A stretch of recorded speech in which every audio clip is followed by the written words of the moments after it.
Gayatri college Sanchore के online class में आप सभी विद्यार्थियों का स्वागत है। प्रिय विद्यार्थियों नमस्कार। बीए प्रथम वर्ष राजनीति विज्ञान विषय के अंतर्गत हम राजनीतिक दलों का अध्ययन कर रहे हैं। पिछली कक्षा में हमने भारतीय राजनीतिक दल की विशेषताएं, उनके दोष सबका अध्ययन करने के बाद में हमने राष्ट्रीय पार्टियों का अध्ययन किया। जो हमारे राष्ट्रीय दल हैं 8 पार्टियों उनके संबंध में देखा। आज हम देखेंगे कि जो राज्य स्तरीय दल है अर्थात क्षेत्रीय पार्टी है, क्षेत्रीय दल है, उनके संबंध में आज हम देखेंगे कि उनका प्रभाव एक राज्य स्तर तक होता है।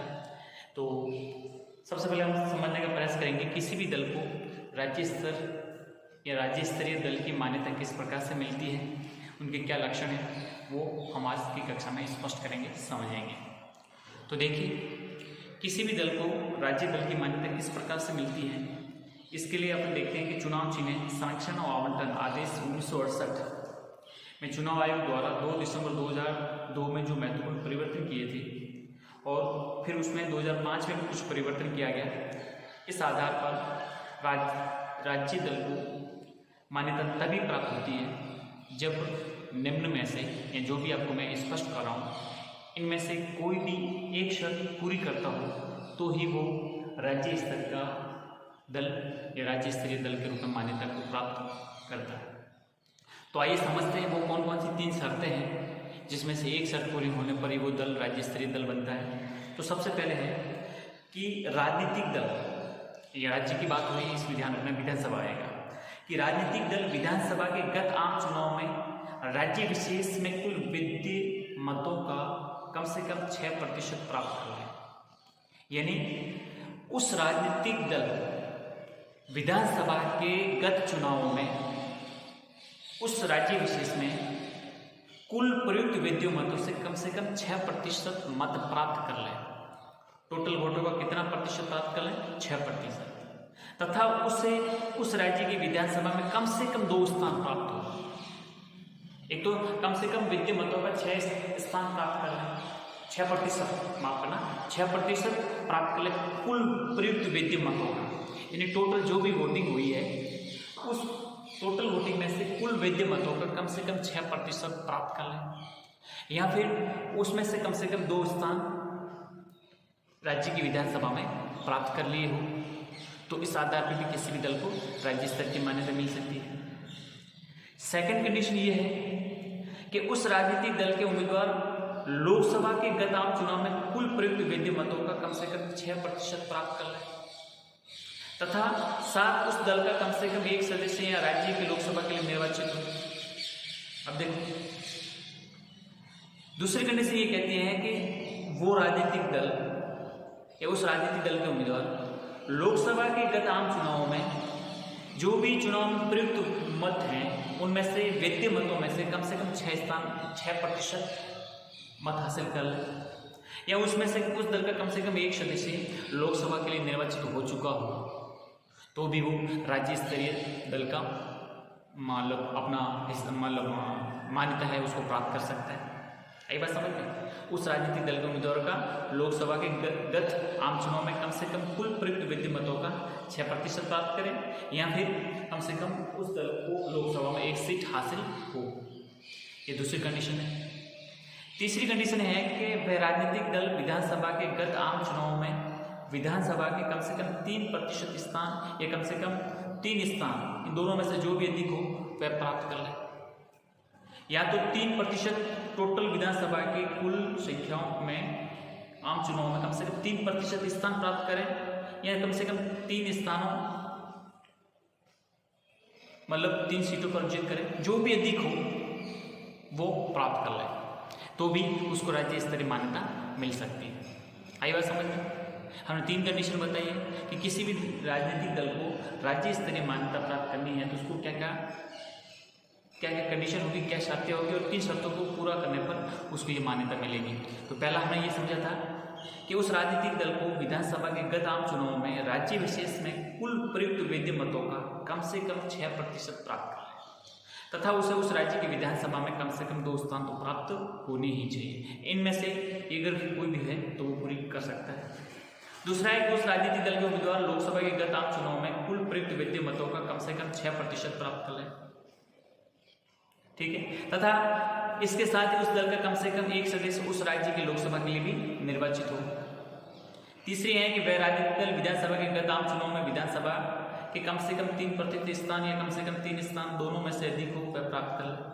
तो इन तीनों में से कोई भी एक कंडीशन को फुलफिल करता है कोई भी दल, तो वो राज्य स्तरीय दल की मान्यता को प्राप्त कर सकेगा। स्पष्ट हो? अब देखिए, ये तो किसी दल को मान्यता प्राप्त करने के संबंध में देखा। अब हम देखते हैं कि इन क्षेत्रीय दलों की क्या क्या विशेषताएं होती हैं, राज्य दलों की क्या क्या विशेषता होती है, उन विशेषताओं को स्पष्ट करते हैं। देखिए, सबसे पहले तो इनकी जो शक्ति है, इन जो राजनीतिक दलों की जो शक्ति है वो केवल राज्य विशेषता की सीमित होती है। राज्य विशेषता की सीमित होती है, राज्य से बाहर नहीं होती है। किसी भी दल का, राज्य स्तरीय दल का प्रभाव अपने राज्य तक होता है। जिस राज्य में जो क्षेत्रीय राज्य दल की मान्यता प्राप्त होती है वहीं तक वो अपने सीमित होता है। जैसे जनता दल यू का प्रभाव बिहार राज्य और समाजवादी दल का प्रमुख प्रभाव उत्तर प्रदेश राज्य तक है। बाहर इतना इनका महत्वपूर्ण प्रभाव नहीं है कि ये कभी सत्ता में आ जाए, ऐसा उनका प्रभाव नहीं है। ठीक है, तो ये इनकी पहली विशेषता है कि ये अपना प्रभाव बेहद सीमित रखते हैं। दूसरा है कि क्षेत्रीय दल नीति निर्धारण में उस राज्य विशेष के हितों को या उन राज्य के हितों को विशेष रूप से ध्यान रखते हैं जिस राज्य से उन्हें क्षेत्रीय दल की स्थिति प्राप्त होती है। मतलब ये क्षेत्रीय दल इतनी महत्वपूर्ण होती, मतलब अपनी भूमिका निभाते हैं कि जो भी अपना क्षेत्रीय हित होता है उसको प्राथमिकता के साथ रखते हैं। आप देखेंगे कि जिस राज्य से वो बिलोंग करते हैं, जिस राज्य के उनकी जो अपनी क्षेत्रीय हित हैं और जिन हितों के आधार पर वो सत्ता में लौटते हैं, तो ये अपने हितों को बड़ी प्राथमिकता के साथ रखते हैं। अब आप देखेंगे, आपने अभी अगला अपना टॉपिक आएगा मिलीजुली सरकार।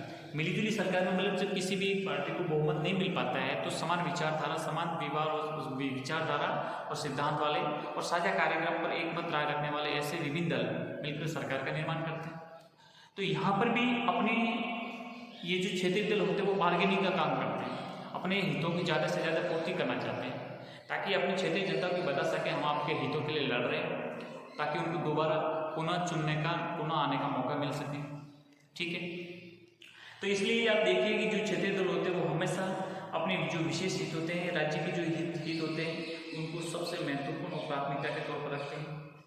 ठीक है, पर ये भी ध्यान रखना चाहिए कि इसका अर्थ ये भी नहीं है कि अपनी प्राथमिकता रखते हैं कि अपने हितों को प्राथमिकता और राष्ट्रीय हितों की उपेक्षा करें, ऐसा भी कभी नहीं हो सकता। अगला है कि केंद्रीय सत्ता में भागीदारी प्राप्त करने के लिए क्षेत्रीय दल अन्य क्षेत्रीय दलों के साथ या किसी राष्ट्रीय दल के साथ सहयोग गठबंधन की नीतियों और स्थितियों को अपनाते हैं। इस पर समय पर अपनी स्थिति में परिवर्तन भी किया जा सकता है। अब ये क्या करते हैं कि अगर क्षेत्रीय दल के रूप में अपनी पहचान है, जो मान्यता है, ये दल राज्य स्तर से बाहर लेकर कर कभी कभी मैंने आपको पूर्व में बताया कि जब किसी भी दल को केंद्र में स्पष्ट बहुमत नहीं मिलता है तो सरकार बनाने के लिए जब वो ये किसी गठबंधन में शामिल हो जाते हैं जो अपनी विचारधारा से मेल खाते हो, अपने सिद्धांतों से मेल खाते हो, तो फिर उसमें शामिल होकर वो सरकार के निर्माण में भी एक महत्वपूर्ण भूमिका निभाते हैं और सरकार, केंद्र सरकार में भी एक सहयोगी दल के रूप में शामिल हो जाते हैं। अगला है कि भारतीय राजनीति में अनेक बार इस विचार को भी अपना लिया जाता है कि क्षेत्रीय दल राष्ट्रीय एकता को कमजोर करते हैं। वस्तुतः ऐसा कुछ भी नहीं है। विविधता से भरे भारत में अनेक बार क्षेत्रीय दल राष्ट्रीय एकता को मजबूत करने का कार्य क्षेत्रीय दलों की तुलना में भी, राष्ट्रीय दलों की तुलना में भी अधिक अच्छे प्रकार से संपन्न करते हैं। राष्ट्रीय दल हो या क्षेत्रीय दल, कोई भी राष्ट्रीय दल राष्ट्रीय एकता को मजबूत करेगा या कमजोर करेगा, ये बात दल की नीति और घोषित नीति की तुलना में अधिक सीमा तक उसके कार्यक्रम पर निर्भर करती है। क्षेत्रीय दल केवल एक स्थिति में राष्ट्रीय हितों को हानि पहुंचाने का कारण बनते हैं और वह स्थिति है राष्ट्रीय हितों के मूल्य पर क्षेत्रीय हितों को पूरा करने की चेष्टा करना। राष्ट्रीय हितों के मूल्य पर क्षेत्रीय हितों को पूरा करने की चेष्टा करना, मतलब कभी कभी ये अपना लिया जाता है कि जो क्षेत्रीय दल होते हैं वो अगर राष्ट्रीय स्तर पर या केंद्र सरकार में अगर भूमिका निभाते हैं तो हमारे देश की एकता को कम करते हैं या ये हमारी एकता को मतलब चोट पहुंचाने का काम करते हैं। लेकिन सोचने वाली बात है कि ऐसा जरूरी नहीं होता है कि क्षेत्रीय दल ही राष्ट्रीय एकता को नुकसान करने का काम करते हैं या राष्ट्रीय दल वो नहीं करते, ऐसा कुछ भी नहीं है। ये अपनी सोच पर निर्भर करता है, ठीक है, कि उस दल का अपना किस प्रकार की नीति है, किस प्रकार की विचारधारा है और किस प्रकार का उसका कार्यक्रम है। इसलिए ये जरूरी नहीं होता कि हर क्षेत्रीय दल किसी अपने राष्ट्रीय हितों को नुकसान पहुँचाने का काम करे। अतः आज की परिस्थितियों में भारतीय राजनीति में अनेक क्षेत्रीय दलों का अस्तित्व आ चुका है और निरंतर इनकी बढ़ती हुई शक्ति और उनकी संख्या नितांत रूप से बहुत ही प्रभावी भूमिका रही है। इस स्थिति के लिए भारत के राष्ट्रीय दल, विशेष रूप से कांग्रेस और भाजपा, दोनों ही राजनीतिक दलों की अपूर्णताएं, कमियां और दोष के लिए उत्तरदायी है। ठीक है कि भाई इतनी बड़ी संख्या क्यों बढ़ती जा रही है, आखिर कारण क्या है? तो ये कहते हैं कि भारत में सबसे बड़े दल बीजेपी और कांग्रेस हैं। इनकी कुछ कमियां हैं, इनके कुछ दोष हैं, कुछ अपूर्णता है। इन्हीं वजह से ज़्यादातर राज्यों का मतलब ज़्यादातर राजनीतिक दलों का जो निर्माण हो रहा है उसमें भी इनकी कोई भूमिका रही है। ठीक है, तो ये हमने कुछ क्षेत्रीय दलों के लक्षण के बारे में समझा। अब हम देखते हैं कि राष्ट्रीय दल और क्षेत्रीय दलों में मुख्य अंतर क्या है, कि कोई दल राष्ट्रीय दल है और कोई दल क्षेत्रीय दल है, इनमें क्या क्या अंतर है। तो देखिए, राष्ट्रीय दल की विचारधारा, नीति, कार्यक्रम संपूर्ण भारत की स्थिति को ध्यान में रखकर निर्धारित की जाती है और जो क्षेत्रीय दल होते हैं वो राज्य और क्षेत्र विशेष की परिस्थिति को विशेष ध्यान में रखकर बनाए जाते हैं। इसलिए कभी कभार देखते हैं कि क्षेत्रीय दल आक्रामक क्षेत्रवादी नीति और कार्यक्रम को अपनाते हैं।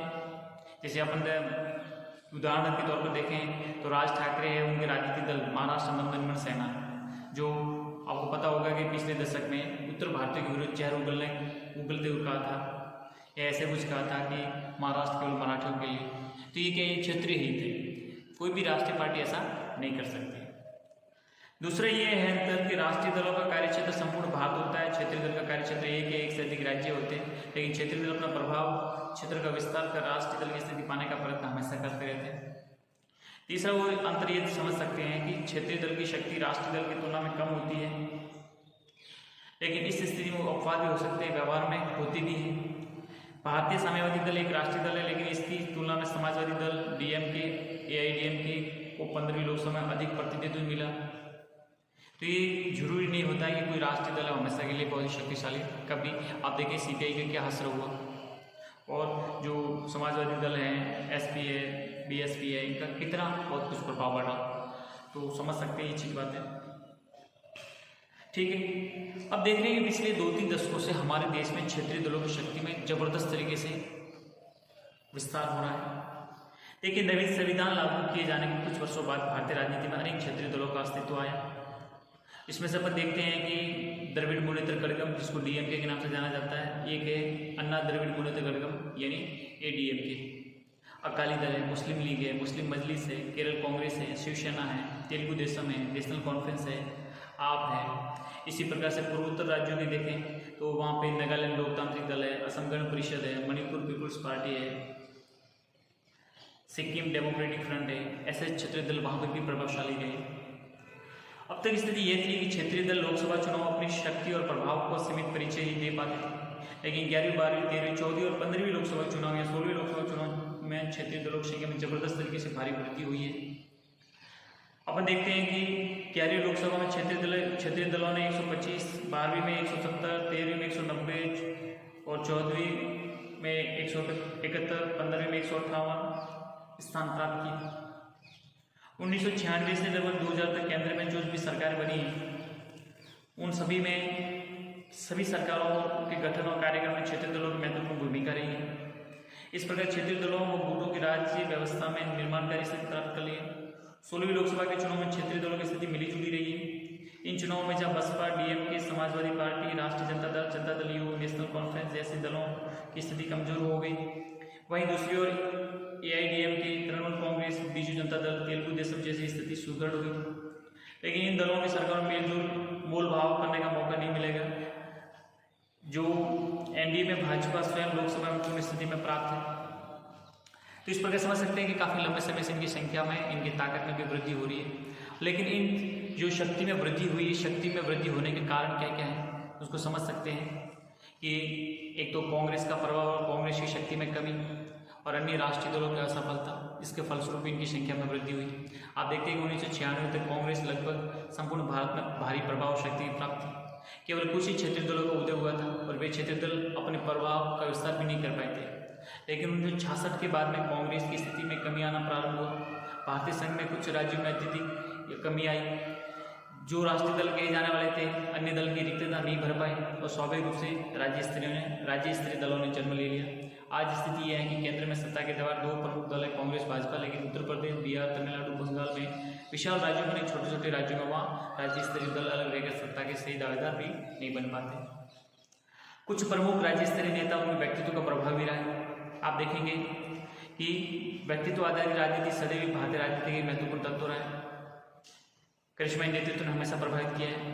भारतीय संघ में विभिन्न राज्यों में राज्य स्तरीय के प्रभावशाली व्यक्तियों ने राज्य स्तरीय दलों का गठन किया। उसमें से आप देखेंगे समाजवादी पार्टी मुलायम सिंह है, राष्ट्रीय जनता दल लालू प्रसाद यादव, प्रकाश सिंह बादल अकाली दल, करुणानिधि डीएमके, जयललिता अन्ना एआईडीएमके, बाल ठाकरे उद्धव ठाकरे शिवसेना, नेशनल कॉन्फ्रेंस शेख अब्दुल्ला, फारूक अब्दुल्ला, उमर अब्दुल्ला, तृणमूल कांग्रेस ममता बनर्जी, लोक जनशक्ति पार्टी रामविलास पासवान, तेलुगु देशम एनटीआर, चंद्रबाबू नायडू। इनकी ये सब व्यक्तित्व के आधार पर ये पार्टियां पनपी और आगे बढ़ी।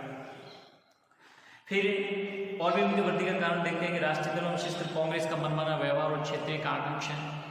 भारतीय राजनीति में एक बार ऐसा देखा गया है कि राष्ट्रीय दलों विशेषकर कांग्रेस ने मुख्यमंत्री ऊपर से थोपे और ऐसे व्यक्तियों को मुख्यमंत्री बनाए जिनका बहुमत का समर्थन प्राप्त था ही नहीं। मुख्यमंत्री बार बार बदले गए, राज्य राजनीति में अनावश्यक अनुचित हस्तक्षेप किए। आंध्र महाराष्ट्र में राज्यों में 7, 8, 10 में देखते हैं कि इसी स्थिति को अपनाया गया। इस स्थिति में एनटी रामाराव ने तेलुगु आत्मगौरव की रक्षा नामक तेलुगु देशम की स्थापना की। उत्तर प्रदेश, बिहार, पंजाब, राजस्थान में ऐसा कई कांग्रेस पार्टी के द्वारा या कांग्रेस आलाकमान के द्वारा अनुचित अनावश्यक हस्तक्षेप किए। परिणाम स्वरूप राज्य स्तर पर कांग्रेस कमजोर हो गई और क्षेत्रीय दलों को बढ़ावा मिला। अवसरवादी राजनीति और राष्ट्रीय स्तर पर आर्थिक राजनीतिक मुद्दों का अभाव। आप देखते हैं कि भारत के तथाकथित राष्ट्रीय दलों के पास संपूर्ण देश के आर्थिक उत्थान, सर्वांगीण विकास की कोई योजना हो तो क्षेत्रीय दलों की शक्ति में कोई कमी आएगी। लेकिन जब विचारधारा, नीति, सिद्धांत और आदर्शों का अभाव है, सत्ता प्राप्ति एकमात्र लक्ष्य है, तो क्षेत्रीय दलों का उदय उनकी शक्ति में वृद्धि नितांत स्वाभाविक है।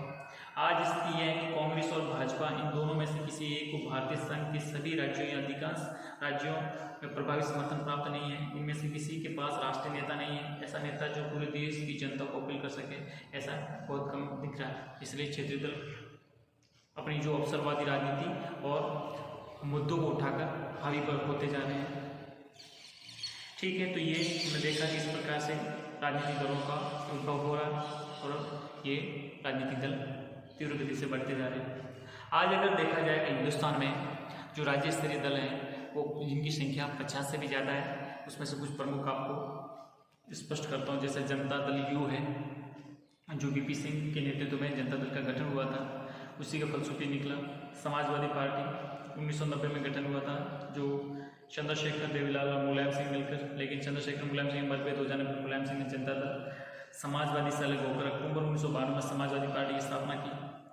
फिर अकाली दल, जिसको शिरोमणि अकाली दल कहते थे, ये पंजाब का एक क्षेत्रीय दल है और जो विशेषकर तत्कालीन समय में संविधान के संघीय स्वरूप, राज्यों की स्वायत्ता, अल्पसंख्यकों की सामाजिक, आर्थिक, राजनीतिक, भाषा, हितों की रक्षा के मुद्दों पर बल देता है। द्रविड़ मुनेत्र कड़गम डीएमके, CS अन्नादुरई ने द्रविड़ कड़गम से अलग होकर द्रविड़ मुनेत्र कड़गम की स्थापना की थी। ठीक है, इनका मुख्य आधार हिंदी विरोध रहा हुआ है। फिर अन्ना डीएमके 1972 में जी रामचंद्रन ने डीएमके से अलग होकर अन्ना डीएमके का गठन किया। इस क्षेत्रीय दल का प्रभाव तमिलनाडु और पांडिचेरी में है।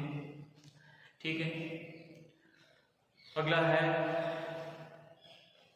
एक पीएमके भी है, जो तमिलनाडु पांडिचेरी का अन्य क्षेत्रीय दल है। एम रामदास इसके नेता हैं। नेशनल कॉन्फ्रेंस, ये जम्मू कश्मीर का क्षेत्रीय दल है। इस दल के सर्वोच्च अध्यक्ष शेख अब्दुल्ला थे, लेकिन उनकी मृत्यु के बाद उनके पुत्र फारूक अब्दुल्ला और इनके पुत्र उमर अब्दुल्ला इस दल को संभाल रहे हैं। ठीक है, तेलुगु देशम, ये आंध्र प्रदेश का एक क्षेत्रीय दल है, जो एनटी रामाराव और उसके बाद में इनके जो तेलुगु आत्मगौरव के लिए इस आंदोलन को चलाने का काम किया। इसके बाद इसका जो नेतृत्व है वो चंद्रबाबू नायडू ने किया। आरजेडी राष्ट्रीय जनता दल बिहार का क्षेत्र है, शिवसेना महाराष्ट्र का है। ठीक है, उसके बाद में मुस्लिम लीग, इंडियन नेशनल लीग, जमीयत उल उलेमा हिंद, मुस्लिम मजलिस इत्तेहादुल मुस्लिमीन, सिक्किम डेमोक्रेटिक फ्रंट, असम गण परिषद, झारखंड मुक्ति मोर्चा, बीजू जनता दल उड़ीसा का है, इंडियन नेशनल लोकदल इनेलो जो हरियाणा का है, ओम प्रकाश चौटाला। भारतीय राष्ट्रीय लोकदल ये चौधरी शरण सिंह उनके उत्तराधिकारी अजीत सिंह के नेतृत्व में है। लोक जनशक्ति पार्टी रामविलास पासवान बिहार। और फिर जम्मू एंड कश्मीर के एक है People's Democratic Party PDP, Panthers Party. एक टीआरएस तेलंगाना राष्ट्र समिति, और आम आदमी पार्टी दिल्ली में Arvind Kejriwal. National People's Party जो भी राष्ट्रीय पार्टी के रूप में है। ठीक है, इस प्रकार से खूब सारे और भी दल हैं जो क्षेत्रीय पार्टी के रूप में आज विद्यमान है। तो ये हमने देखा आज की कक्षा में हमारी विभिन्न राज्य स्तरीय दल।